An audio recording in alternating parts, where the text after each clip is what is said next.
থাকতে হবে। পূর্বের অনেক নামাজ ও রোজা বাদ পড়েছে, এইগুলো কিভাবে পড়ব? যিনি আগে নামাজই ছিলেন না, নামাজ পড়তেন না, 10 বছর চলে গেছে, এখন বয়সকালে জানতে পেরেছেন, নামাজ শুরু করেছেন, এই জাতীয় ক্ষেত্রে পূর্বের যে 10 বছর নামাজই পড়েননি তিনি, ওগুলোর কাজা নেই। কাজা হলো একটা সুযোগ, একটা পারমিশন, একটা সুযোগ দেয়া। যেমন ছাত্র ফেল করেছে এক বিষয়ে, সরকার অনুমতি দিল যে ঠিক আছে তুমি এক বিষয়ে আবার পরীক্ষা দিয়ে নাও, তাহলে 9 বিষয়ে যে তোমার পাস আছে ওটার সাথে একসাথে হয়ে তোমার পাস হয়ে যাবে। তাহলে এক বিষয়ে পরীক্ষা দেওয়ার অনুমোদনটা একটা সুযোগ, তো নামাজ কাজাও একটা সুযোগ। এই সুযোগটা শুধু 2 ক্ষেত্রে সরিয়ে দিয়েছে সহিহ বুখারী সহিহ মুসলিমে। সেটা কি?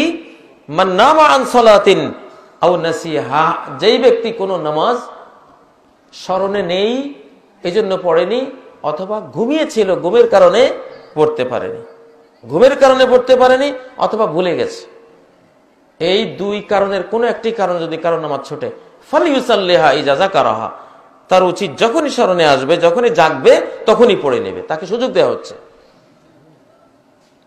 কিন্তু যে ব্যক্তি ইচ্ছে করে নামাজ ছেড়ে দিয়েছে তার কাজা নেই, কারণ সে কুফরি কাজ করেছে, তার ঈমান নবায়ন করতে হবে, তাকে নতুন করে কালেমা পড়তে হবে।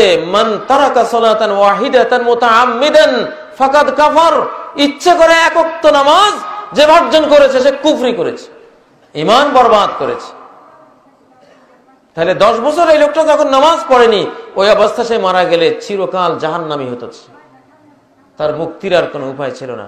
সৌদি আরবে বেনামাজির জন্য 10টা শাস্তি আছে, কোরআন সুন্নাহর আলোকে রাষ্ট্রীয়ভাবে তারা এটা ফলো করে। 1 নম্বর শাস্তি হলো যে বেনামাজি সে অমুসলিম, রাষ্ট্রীয়ভাবেই সৌদি আরবে সে অমুসলিম, এবং এটা কোরআন সুন্নাহরই বক্তব্য। 2 নম্বর শাস্তি, তার কোনো জানাজা হবে না। 3 নম্বর শাস্তি, মুসলিমদের গোরস্থানে তার দাফন নাই। বাংলাদেশে যদি এই 3টা জিনিস আলেমরা করতে পারতো, যে বেনামাজি হলে তুমি অমুসলিম, এবং তোমার কোনো জানাজা হবে না, মুসলিম গোরস্থানে দাফন হবে না। 4 নম্বর, মা বাবা যদি নামাজি কালামি মা বাবা হন, তাদের সম্পত্তি তুমি পাবা না, কারণ তারা মুসলিম, তুমি অমুসলিম। এই 4টা বিধানের শুধু একটা বিধান যদি কোনো সমাজে চালু হয়, তাহলে কোনো বেনামাজি থাকবে না এলাকায়, যে জানাজা পড়বো না তোমার, বাস। শুধু যদি একটা বিধান বাংলাদেশে কোনো এলাকায় চালু হয়, যে মরে গেলে তোমার জানাজা নাই, আমরা কেউ পড়বো না, কোন মসজিদের ইমাম, কোন আলেম তোমার জানাজা পড়বে না, পড়াবে না।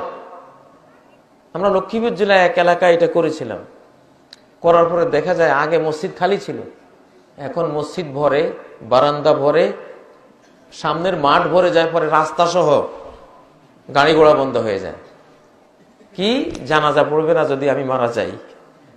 আল্লাহু আকবার। আরব জাহানে মানুষ যত দুষ্টই হোক, যত খারাপে হোক, নামাজের টাইমে কিন্তু নামাজটা ঠিক মতো পড়ে, এটা বিরাট রহমত। সালাত নাই, ইসলাম নাই, সোজা কথা। অতএব পূর্বের যে নামাজগুলো আপনার ছেড়েছেন আপনি, এটা আর কাজার সুযোগ নেই। এখন নবীজির একটি হাদিস আছে, কিয়ামতের ময়দানে প্রথম নামাজের হিসাব নেওয়া হবে। ফাইন উজিদাত তাম্মাতান কুতিবাত তাম্মা, নামাজগুলি ফুলফিল যদি পাওয়া যায়, ফুলফিল লেখা হবে। আর যদি নামাজের মধ্যে ঘাটতি, অনেক ওয়াক্ত নাই, ফরজ ছিল এত ওয়াক্ত, হয়তো 100 ওয়াক্ত 500 ওয়াক্ত নাই, তখন আল্লাহ বলবেন উনজুরু হাল আবদি মিন তাতাউ, দেখো আমার বান্দার কোনো নফল আছে কিনা। যদি নফল পাওয়া যায়, তাহাজ্জুদ পাওয়া গেল, প্রতিদিন 12 রাকাত সুন্নতে মুআক্কাদা 5 ওয়াক্তে পাওয়া গেল, আওয়াবিনের সালাত পাওয়া গেল, বিভিন্ন সালাত। আওয়াবিনের সালাত হলো যেটা মানুষ সকালবেলায় পড়ে, মাগরিবের পরেরটা না, মাগরিবের পরে আওয়াবিন নাই, ওটা ভুল। আওয়াবিন নামাজ হলো সকাল 7টা 8টা 9টা যেটা পড়ে, এটা এইসব, এটাকে ইশরাকও বলে, চাশতো বলে, সালাতুদ দুহা বলে, আওয়াবিনও বলে, এক জিনিসের কয়েকটা নাম। নবীজি বলেছেন সালাতুদ দুহা সালাতু কুল্লি আওয়াবিন, চাশতের নামাজ বা ইশরাকের নামাজ বা দুহার নামাজ যেটা, এটাই হলো আওয়াব, সালাতুল আওয়াবিনের, সালাতুল আওয়াবিন। এটা সহিহ মুসলিমের হাদিস, আলবানী বলেছেন এই হাদিস সহিহ। যাই হোক, কি বলতেছিলাম, তাহলে ফরজের ঘাটতি পূরণ করা হবে কি দিয়ে? নফল দিয়ে। ফরজ জাকাতে যদি ঘাটতি হয়, নফল সাদাকা জাকাত দিয়ে ঘাটতি পূরণ করা হবে। ফরজ রোজায় যদি ঘাটতি হয়, নফল রোজা দিয়ে ঘাটতি পূরণ করা হবে। একটা সিস্টেম আছে। অতএব নামাজ কাজার ক্ষেত্রে ইচ্ছে করে যেগুলো কাজা হয়েছে, এখন উচিত প্রচুর পরিমাণে নফল আদায় করা। আল্লাহ তাআলা নফল দিয়ে আপনার ওগুলো ঘাটতি পূরণ করবেন ইনশাআল্লাহ।